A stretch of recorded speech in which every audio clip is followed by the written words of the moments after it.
of you for being here this morning. It's really fantastic to see to see you, and to celebrate what you're doing. This must be an incredibly exciting place to work, because, as Angela said, I went and saw the first bottle of Dettol that you have just in the room around the corner. I think it's 1833 that bottle was made for sepsis. What a breakthrough that was, and there's so much that's happened in the intervening years. And as we are here, we've got scientists in the labs working on probably the next breakthrough that you will be involved in. So it's really fantastic to come here to talk to you. I've just got a few words to say about the way I see the government playing its part in taking our country forward. Then I've got some questions from you. But let me start with the pledge that we put before you and everybody in the country at the election, because it was a really simple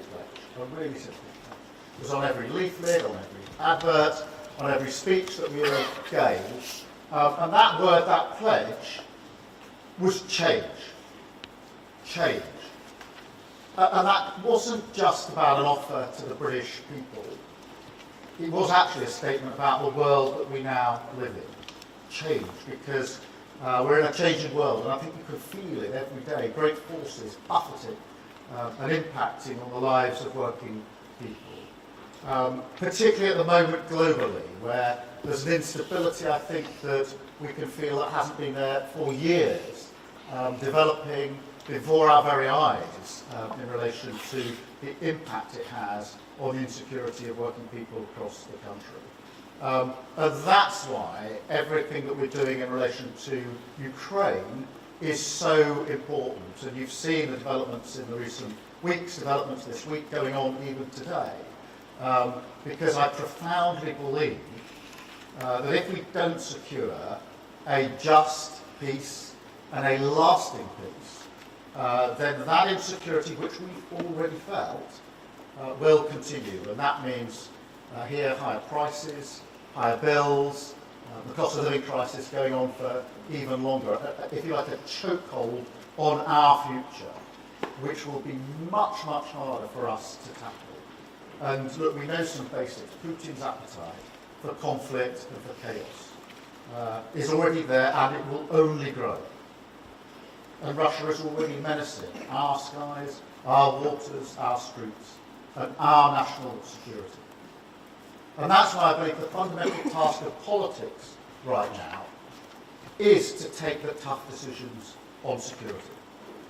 And that's why we raised our defence spending, which we also need to use as an opportunity to renew our communities. Because if you like, more now than ever, national security is economic security. And strength abroad, and we definitely need that more than ever at the moment, but that demands security back at home.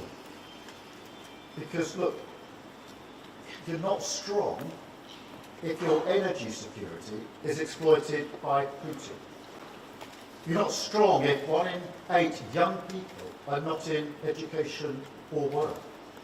And you're not strong if you lose control of your public finances and you can't build your industries. So that is the test of our times. The goal of my plan for change. National security for national renewal. Now look, we are making a start. We're already delivering on this, securing the future through our plan for change. On the priorities that matter to you and to working people across the country. So wages are now going up faster than prices. It's hugely important. We're clearing the asylum backlog at a record rate. And NHS waiting lists are coming down. Now, when we started preparing for today, I was going to say waiting lists have been coming down for 4 months. I can tell you today, the stats have just come out, they've been coming down now for 5 months in a row. And that's in winter. It's really hard to get waiting lists now in winter, because as you know, the pressure on the NHS is much greater in the winter. So that's 5 months of waiting lists coming down. So that's the beginning of the delivery that we need. But given what's happening globally, given the insecurity in our country, now is the time, in my belief, for greater urgency and to go further and faster on what we need to do on security and renewal. So every pound that we spend, every regulation, every decision must deliver for working people. And I don't just mean efficiency, although doing what you're doing, you'll know how important efficiency is. I mean something else, which is allowing the state, the government, to operate at what I call maximum power. So reforming it so it's closer to its communities. Tearing down the walls of Westminster. Inviting the British people in as partners in the business of change. To some extent, you're already doing that in the work you're doing with the NHS, as partners of the change that we need to do. Having national missions that galvanise the entire country behind them. Businesses, unions, charities, pulling together. The pride that we all have in our country, harnessed to rebuild Britain. Now, I believe in the power of government. I've always believed in the power of government. And I've seen it at its best. I'll give you one example from last year in the summer, when we had those terrible riots. Because what we saw then in response was dynamic, it was strong, it was urgent. It was what I call active government, on the pitch, doing what was needed, active. But for many of us, I think, the feeling is we don't really have that everywhere all the time at the moment. At the moment, the state employs more people than we've employed for decades. You look around the country. Do you see good value everywhere? Because I don't. I actually think it's weaker than it's ever been. Overstretched, unfocused, trying to do too much, doing it badly, unable to deliver the security that people need. Now, I believe that working people want an active government. They don't want a weak state. They want it to secure our future. If you like, to take the big decisions so they can get on with their lives. So we don't want a bigger state, a more intrusive state, an over-expanding state, a state that demands more and more of people as it itself fails to deliver on core purposes. So we've got to change this. And the good news is technology can massively help. If we push forward with digital reform of government, and we are going to do that, we can make massive savings, £45 billion of savings in efficiency. And AI is a golden opportunity. You will already be thinking about how you use it in your work. And that's an opportunity. We're determined to seize it. So we're going to get the best of the best on AI, working across government. I'm going to send teams into every government department with a clear mission from me to make the state more innovative and more efficient. But we also need to go further and faster on regulation. I want to be really clear about this. This is not about questioning the dedication or the effort of civil servants. It's about the system that we've got in place. And that system in the end was created by politicians. The buck stops with us. But that's just it, because over a number of years, politicians have chosen to hide behind vast arrays of plangos, arms-led bodies, regulators, reviews, you name it, a sort of cottage industry of checkers and blockers, using taxpayer money to stop the government delivering on taxpayer priorities. Now take our plan to build 1.5 million homes. Now that is to restore the dream of home ownership, the opportunity and aspiration that home ownership gives people. I was described as a sort of base camp for life, the security of your own roof over your head. So 1.5 million homes is what we say we'll build. Now, look, that is controversial. There are people across the country who don't think we should do it. And we always knew it was going to be contentious. We knew that before the election. And that's why we put it front and centre in our manifesto. Because we knew we needed a clear democratic mandate to do what we wanted to do, what we need to do. And we've got that at the election. And now we put it in our plan for change. Yet, some parts of the state haven't got the memo. I'll give you an example. There's an office conversion in Bingley, which, as you know, is in Yorkshire. That is an office conversion that will create 139 homes. But now the future of that is uncertain because the regulator was not properly consulted on the power of cricket balls. That's 139 homes.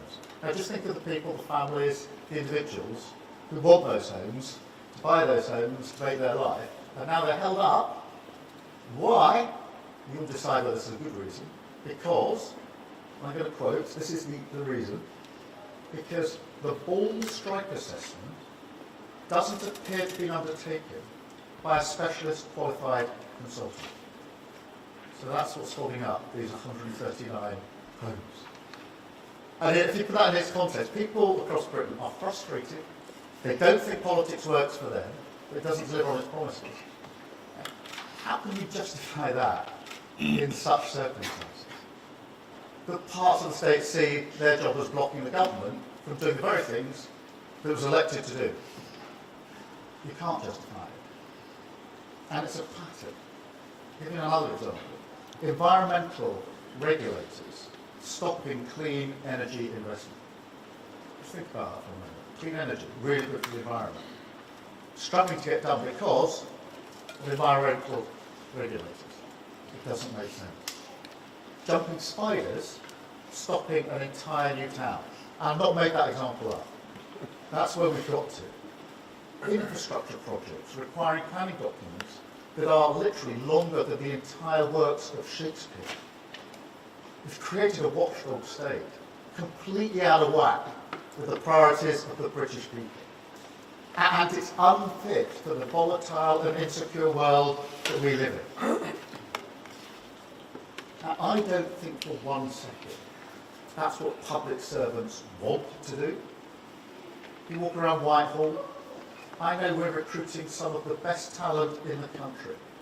People who join the civil service because they want to serve their country by delivering change.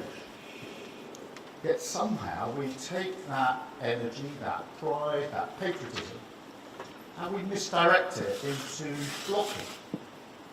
Well, that's going to end. No more. We were elected to take on the blockers and to deliver change. And that is what we'll do. So we're going to stop the cynical legal challenges that stop building. Cut statutory consultees who can veto government activity. Hack back the thicket of red tape that stops us getting things done. Look, there's no need to compromise on important things like building standards. And there's no good reason that building and nature have to be pitted against each other on every single site. We can have the best of both. Less regulation, more building, and a massive scale up in nature with a new nature restoration fund. And if you think this is hard enough for the government and the state, and it is, and we're frustrated, and we're going to change it, imagine what it feels like for small businesses. Now, I speak to small businesses a lot, and I spoke to a brewer. She's called Alison from Carlisle, brews beer. She tells me it's proper beer. I'm going to take her up on that testing. But I'm really struck talking to her about how difficult we make it for people like her, enterprising people, to just get on with the job. Trading standards advice, which changes constantly. Long forms on business rates. Not able to get clear advice when they're trying to help. The example she gave was a boiler grant. And nobody could advise whether their business was eligible for it or not. Turns out it wasn't. But she only found that out after hours and hours and hours of going around the roundabouts, filling in paperwork. That's precious time if you run a business, and precious money. Wasted. So that's got to stop. And that's why today I'm issuing a new target for our government. We will make sure compliance costs for businesses are cut by a quarter. Yeah, that's 25% compliance costs that are going to go. And they will. That's less red tape, more delivery, renewing our country with growth. And look, some people are going to say to me, good luck. We've heard all this before, and we've heard some of that already this week. And to some extent, they're right, because the Tories did talk tough and failed to deliver. But that raises the question, why is this time different? What was that all about? First, as ever, we can't discount the chaos that we had under the last government. Then there's the ideology. They never really believed in getting Britain building. Didn't believe in the power of government, which I do. I'm happy to be enfeebled by regulation. But I think there's something deeper about Westminster politics here, which is really important for us to understand, which is there's a knee-jerk response to difficult questions, to difficult lobbies. And the response goes like this: let's create an agency, start a consultation, make it statutory, have a review, until slowly, almost by stealth, democratic accountability is swept under a regulatory carpet. Politicians almost not trusting themselves, outsourcing everything to different bodies because things have happened along the way, to a point where you can't get things done. And I accept that all parties have done a bit of this, including the Labour Party. And therefore today's got to be a line in the sand for all of us. But I also think that in government there was a clear moment when the Tories crossed the Rubicon. It was early and it was decisive. And it sent a signal across Whitehall that was never undone. So today I'm going to reverse it. Because I don't see why decisions about £200 billion of taxpayer money on something as fundamental to our security as the NHS should be taken by an arm's-length body, NHS England. And I can't, in all honesty, explain to the British people why they should spend their money on 2 layers of bureaucracy. That money could and should be spent on nurses, doctors, operations, GP appointments. So today I can announce we're going to cut bureaucracy across the state, focus government on the priorities of working people, shift money to the front line. So I'm bringing management of the NHS back into democratic control by abolishing the arm's-length body NHS England. That will put the NHS back at the heart of government where it belongs, freeing it to focus on patients, less bureaucracy, with more money for nurses, an NHS refocused on cutting waiting times at your hospital. Now, tough choices won't just stop there. In this era, they will keep on coming. Our task is clear: national security, national renewal, driving change forward with a plan for change, focused on the interests of working people, securing our future together. Thank you very much indeed for listening to me. Thank you.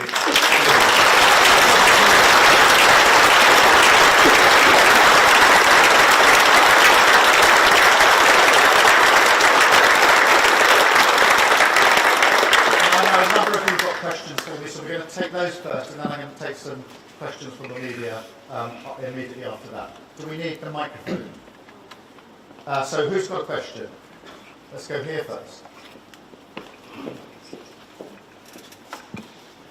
Good morning, Prime Minister.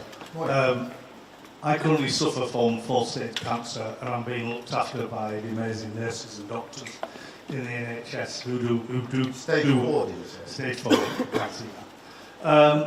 So I see every day how... I'm sure I speak on behalf of everybody here. I'm really sorry to hear that. Thank you very much. That means a lot.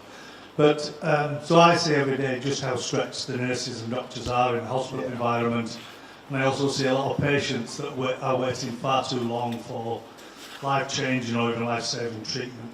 So you talked a lot today about the bureaucracy and removing NHS England, but how in real terms will that result in people being seen sooner and more bums on seats really of the staff, the nurses and doctors that we need? Well, 2 things. Already we've got a plan in place for reducing the waiting list, which is taking the pressure off the NHS as a whole and making sure people can get seen a lot more quickly. But on the question of NHS England, amongst the reasons we're abolishing it is because of the duplication. So if you can believe it, we've got a communications team in NHS England, we've got a communications team in the health department of government. We've got a strategy team in NHS England, a strategy team in the government department. We're duplicating things that could be done once. If we strip that out, which is what we're doing today, that then allows us to free up that money to put it where it needs to be, which is the front line. I believe those on the front line do a fantastic job, and we should always thank them for what they're doing. I also think they're brilliant problem solvers, by the way. If you ask people on the front line, this will be the same in your business as well. What needs to change and how can it be better? People on the front line that always know, because they're confronted with the problems every day. So we want to make sure that the power is pushed to them and away from the bureaucracy, which often holds them up, which is why we take the decision we've taken today. There are many other decisions that need to be taken. I think technology and AI can play a brilliant part in the NHS, because AI with a stethoscope, you may have seen this, for people who are over the age of about 50 or 60, can detect anyone who's going to have a heart problem and get in early before they have that problem with their heart, which is obviously much better for them and much better for the health service as well. So there are things that we can do, but we've got to be active and get on with it. There's almost there's a parallel in a way with what's going on internationally here, because I feel that internationally we're moving at the pace of the slowest when it comes to the response to Russia and Ukraine. We need to go at the pace of the fastest. Same in government now. We need to do the same thing. So thank you for your question. Thanks for being here. It's really hard to, for us to understand what must be going on in your mind with your family. But the fact you're here is brilliant. It means a lot to me. Thank you for that, and good luck in everything. Thank you so much. Should we go to another one? Yes, please.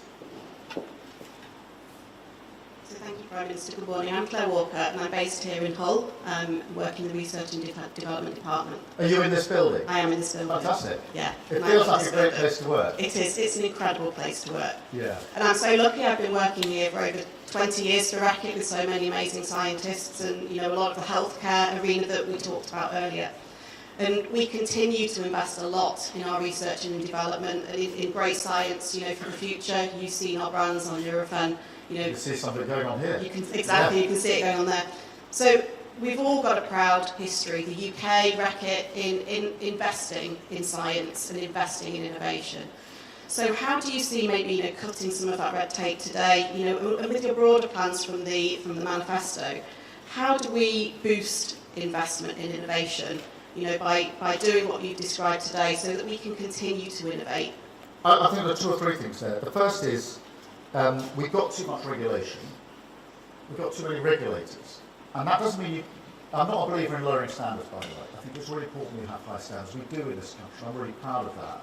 But we've got too much of it, and we've got too many inconsistencies. So if you can try and do something, you've got two or three different regulators, and their terms of reference are different. What they're asking for is different, so you can't even find a way through. So that needs to happen. We also need to create a culture where we are happier and more content with innovation. Innovation is risky, because you're trying something for the first time. And yet we always come down so heavily when something goes wrong that people are a bit scared to innovate. I can really see this in government. Almost everybody in government, when I say we need to change something, says, yes, I agree with that. But then there's a reluctance to do it, which is a completely human reaction, which is a fear that if it goes wrong on my watch, am I going to be the responsible one? So there's a cultural thing that I think is really important here as well. Can I come to you, Sarah? I saw you have your hand up. So yeah, I recently changed careers and actually joined the government's digital apprenticeship programme. Oh, did you? Yes, about 2 months ago. We've got a lot of work for you. Thank you. So yeah, I just wanted to ask, you mentioned a lot about change and changing the system that civil servants are working in. I wanted to ask, are digital apprenticeships sort of a part of that, and what sort of message would you have to a civil servant and myself? Yeah, well, let me just explain to everybody else.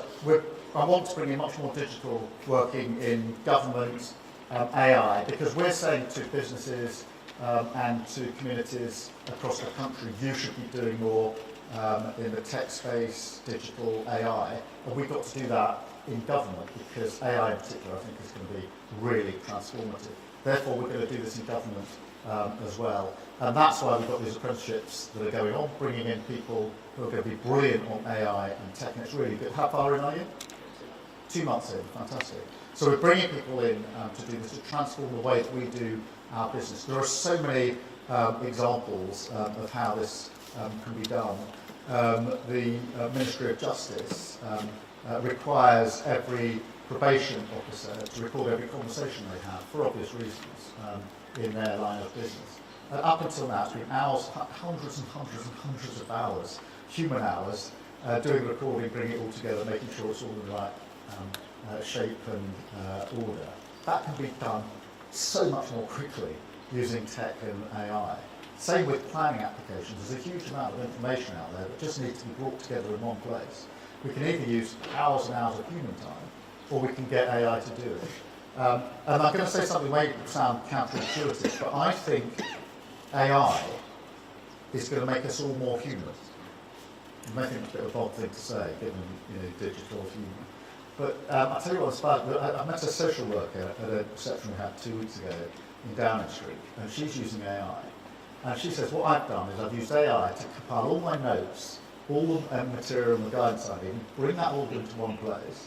And that saves me so much time, I can use my human professional time on the judgment call I need to make.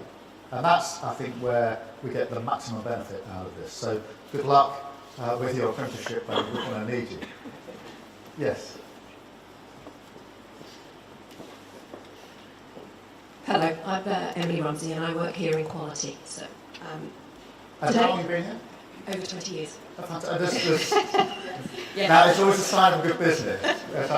When people stay for a long time, that's usually a happy workforce. So this is good. And I've worked in both the factory and on the R&D side as well. Okay. So this is great. Today's announcement is about removing barriers and red tape. And as a fast-moving consumer goods, it's really crucial for us to have that speed from conception to market for our goods. How will today's announcement help us improve that speed, when it comes to our new and innovative products across our health and hygiene portfolio, which help people to help themselves and obviously reduce the burden on the healthcare system? Yeah, well, we need to take down the burden of regulation. That's why I've announced today we're going to take 25% out straight away. We've just got to reduce the volume. And I've gone for 25% because I'm looking at the outcome here. What is actually going to reduce the burden overall? And we've got to be clear to get a target to get it out. There are, I don't know how many regulators across government. We've had each department going through, identifying every single regulator, putting it all on the table. There's just too much there. So that's why we're reducing it, to make it quicker. But also the response time to be quicker. And to be clear, if we strip that regulation away, we can put some of the money into the areas where we need it. Not your field, but one of the problems we've got with housekeeping is we haven't got enough planning officers. So we've got lots of people who are busily dealing with consultations that I think we could shorten or get rid of altogether. And we haven't got enough people doing the planning decisions. So people are just held in a queue. And it will be the same in other sectors where you're just wanting an answer from the regulator, but it's coming far too slowly to get on with the job. So we've got to get this sense of urgency in there. So thank you for that question. I'll come here for it.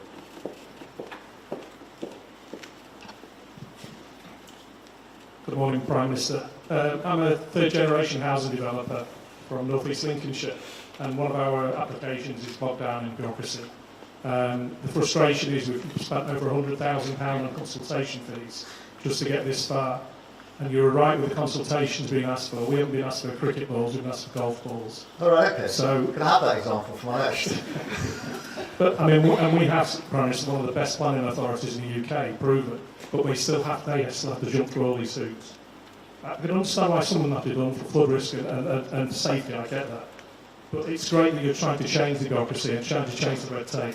Does that mean now that new potential homes will now be built? Yes, and they've got to be built much more quickly. And just before the election, I was up just outside York, where we were visiting a housing development, and they were celebrating that the first batch of houses on development had just become available and people were moving in, which is fantastic. And I asked them how long the project had been up and running. It was 20 years. 20 years from the plan and the original idea for these houses to the first houses being built. And I said, when's the last house going to sort of hand over the keys and developers and builders can go to another 5 years. That's a quarter of a century, just outside York, to get a housing development off the ground.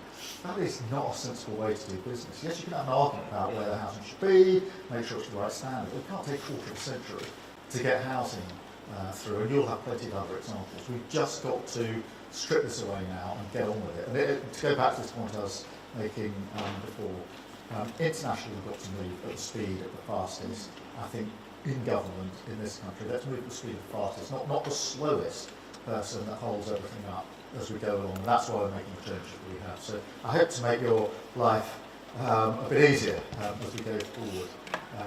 Brilliant, thanks. I'm now going to take some questions from the media. I think I've got a list. Chris Mason from the BBC. I think, Chris, I'm coming to you first. Thank you, Prime Minister. Chris Mason, BBC News. Picking up on the themes that you've been discussing, for so many people there is a deep-seated sense that a lot of things don't work well at the moment. And you're saying today that your experience in government is a lot of the structures of government don't work well either, which I guess might depress some people and pose the question, how soon can you turn this around? Yeah, well, firstly, we are frustrated that we can't get things done as quickly as we need to. I've not known a moment like this where the international instability is having such a direct effect on what happens back at home. I think there's more of a connection between the international, the global, if you like, and the domestic impact. Therefore, we had enough to do, as it were, picking up the economy, the NHS, etc. We've got to double down and do that even more quickly. I'm not standing here saying it's the fault of somebody else, because I think too many politicians, when they don't get things done, simply point the finger at somebody else. So we're not saying this is the civil servants under the right mind frame or anything like that. I've actually tried to analyse why is it that we're in this place. And I think that amongst the answers is that every time there's been a problem, a crisis, something's gone wrong in the system, there's tended to be a response, actually in good faith usually, which is let's review it, let's see what's gone wrong, let's make sure it doesn't happen again by making sure we put in arm's length bodies, put the decision somewhere else, have a long consultation exercise. And once you put all that on the table, you realise there's a stack of regulation, there's no end of agencies and arm's length bodies which have accumulated over the years, and most importantly and crucially for me, the power of government has gone, because we've sort of taken power away from government, almost a sense that we don't trust ourselves to take the decisions. We should trust ourselves to take those decisions, get on with it. We'll be held to account. We've said what we want to achieve by the next election. I know I'll be judged against that, and rightly so. Everybody in this room across the country ought to go into the next election saying, he said he would do these things, and has he delivered them? So I should be held to account, but for that to happen, I think we need government to move at pace with a real sense of urgency, and that's why we're taking these measures today. Thank you, Chris. Beth from Sky. Thank you, Prime Minister. You've just announced the abolition of NHS England. There's about 13,000 job cuts there. You've also talked about an ever-expanding state, signaling, I think, thousands of other job cuts across the state. You're about to announce billions of cuts to welfare, so billions in welfare savings. At your manifesto launch, you said to me, this is a direct quote, there will be no austerity under a Starmer government. If this isn't austerity, what is? And do you at least accept that some people will feel that this is austerity again? And if I may be cheeky and ask you a second question. I knew you'd do this, Beth. I see Beth and these journalists a lot, and they always do this, you know. So you've got one question, what's your question? And then it usually starts with Beth, and everybody does it afterwards. There's always a second. So Beth, keep up that tradition. I'm going to be a bit cheeky. Look, it's about trade, because at the White House, when you were there with President Trump, he said the UK might be able to avoid tariffs. He seems to have gone back on that. We are being slapped with tariffs. Do you hope to achieve a deal in the next few weeks that will get those tariffs removed? Or is this a precedent where you can't trust a word he says? He said one thing to you and now he's doing something else. Let me take both those questions. There's no return to austerity. I said that to you before the election, and we're not going to austerity. I ran a public service, the prosecution service. during years of austerity, and I saw what was done in that particular case to our criminal justice system, but it's been done to our public services. And part of the problem we've got with our public services is what was done to them a decade or so ago. So we're not going down that route, and none of our plans are going down that route. When it comes to welfare, there are important principles. We must support those that need support, but equally we must help those who want to get back into work.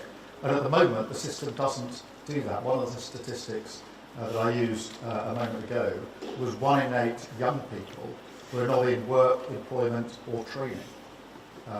They're just stuck in a world of benefits and support. That is really shocking. I'm not saying nobody needs support, but 1 in 8 young people, they should be here. They should be they should be in the lab, they should be beginning their careers, their life, whatever they're going to do. And 1 in 8, just conceptualise that. That's 1 in 8 young people. That's not defensible. So it's got to change, we've got to reform it. And I'm afraid a welfare system that doesn't help people to get into work because it's set up in such a way that if you take the risk of coming off benefit and into work, and it doesn't work for you, you end up worse off than when you started, so people don't make that journey. So just as we want to, I don't want environmental regulations holding up clean power or clean energy, because it does seem daft to me to have environmental regimes holding up environmentally good projects. Equally, it doesn't make sense if you want people to have the chance to get into work, to have a system that's set up that makes it really hard for them to get into work. So we need to do the reform, we need to do it in the right way, based on Labour principles. We're the party of work, we're also the party of equality and fairness, but we're not returning to austerity. That's what I said before the election, that's what I say now. On the international question of tariffs, obviously I'm disappointed to see tariffs, global tariffs in relation to steel and aluminium, but I'm going to take a pragmatic response to this, because we are negotiating and talking about an economic deal and agreement as we speak. And my strong view is that that is the better way to deal with the trade that we want between our country and the United States. It's massive already, it could be even bigger and even better. That is the pragmatic way to respond. Of course, in the end, all options are on the table, but my response is to keep my feet on the ground, to be pragmatic, to keep ensuring that we keep our eyes on the prize. The prize is not a tariff war, which I don't think is going to be in our interests. The prize is an economic agreement or deal, if we can reach that actually covers tariffs and much more besides. So, and that's what we're in the middle of at the moment, and that's the way I see it. Thank you, Beth. Harry from ITV. Thank you very much. Harry Horton from ITV News. You talked about endless reviews and consultations, not trusting your own instincts. Some people might hear that and think it sounds a little bit like your own first 7 months in government. We didn't hear anything about abolishing NHS England in your manifesto. Do you accept that you weren't prepared for the realities of government and the way it works? And if I may, a second question following that. ITV News revealed last week your government's plans to slash billions from the welfare bill. Is cutting benefits a price worth paying if it means getting some people back to work? Well, look, Harry, let me take it again in stages. Firstly, we knew before we came into government that things would be bad, because that was obvious, I think, across the country, that our economy was damaged, that our public services weren't working very well, the NHS was completely on its knees. I think this breaks the heart of many people, by the way, because my wife works in the NHS, my mum worked in the NHS, my sister worked in the NHS, many of you will have relatives. The idea of the NHS on its knees was not just a political issue in the election, it's heartbreaking that it was in that place. What we discovered when we came into government was that things were far worse. So the hole in our economy was even bigger than we thought, £22 billion. People say to me, you're just making a political point. I wish, because we've had to make that money up in our first budget. I didn't want to have to do that. Our prisons were full to overcrowding. I talked about the riots just a moment ago when I had my opening words. During the riots, we had an underground room at Downing Street, it's called the Cobra Room, where we were directing our response. I had to have the number of prison places in every prison up on the data set because we were so close to the numbers, because the prisons were overcrowded. No Prime Minister should ever be put in that position. And so everywhere we look, things were worse. So we've got to react to that. And yes, I suppose I'm a bit reflective, and I've asked for all the regulatory bodies to be put on the table. Said to each member of the Cabinet, I want every single regulatory body that comes within your remit to be identified. I want you to look at them all. I want to put them all on the table and have a look at them. And there's too many. And we've got too many arm's length bodies and agencies. And yes, my reflection is we've got to cut through that. And that's why we're taking the measures that we've taken today. But just as it were to push back on your challenge, I would also point out we've had 3 interest rate cuts since we've been in government. That means everybody's mortgage is going down. We've got wages going up higher than prices, which is crucially important for families across the country. And we promised at the election we'd have 2 million extra NHS appointments in the first year of a Labour government. And we've already done it within the first 7 months. And that lowering waiting list 5 months in a row, in a sense it's what you should expect, it's what you deserve, but it hasn't been done like this, consistently getting those waiting lists down. That is us delivering in government, and so much else on top of that. But am I reflecting on 6, 7, 8 months in government and recognising the problems are greater than we thought because of the inheritance we've got, that there's too much stodge and regulation that gets in the way of us getting on with the job? Yes. And therefore my reaction, as it is to all things, is to just get on and change it. And it's just my approach to politics. Lots of people walk around a problem many, many times and do massively brilliant rhetorical speeches about them and change nothing. I tend to look at the problem, poke it, prod it, and then just change it. And that's what we're doing today. On your second point about welfare, I mean, you heard what I said earlier. The welfare system, as it's set up, it can't be defended on economic terms or moral terms. Economically, the cost is going through the roof. So if we don't do anything, the cost of welfare is going to go to £70 billion a year. That's a third of the cost of the NHS. That's more than the Home Office and our prisons combined. So we're making choices here. What we do about, most people say to me, look, I need police officers on the beat. I want to see the criminal justice system working. I want to know I can walk down my high street safely. But we're going to end up, if we don't do anything, with a bill that's higher than paying for the Home Office and prisons combined. But at the same time, you can't even defend the system. Say, look, it's working really well. Anybody who needs help to get to work is getting that help.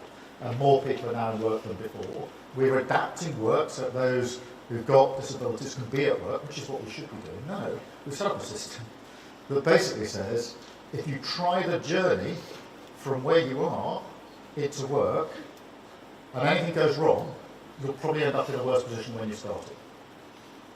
And so, understandably, many people say, well, I'm a bit scared about making that journey. Therefore, we're baking in too many people not being able to get into work.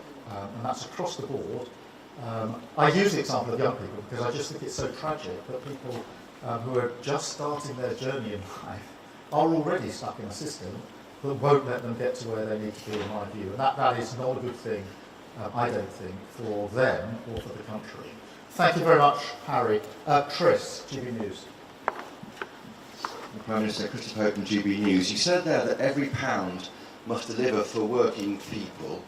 So here's a challenge from GB News. Is today the day, March the 13th, you call time on woke diversity, inclusion and equity policies and tell civil servants to put the needs of taxpayers, not themselves, first, and to use to take the example from Beth Rigby from Sky News. You said there that Russia is menacing our skies, our waters, our streets. Trump yesterday raised suspect again of World War III. He said the same thing to you when you were in the Oval Office.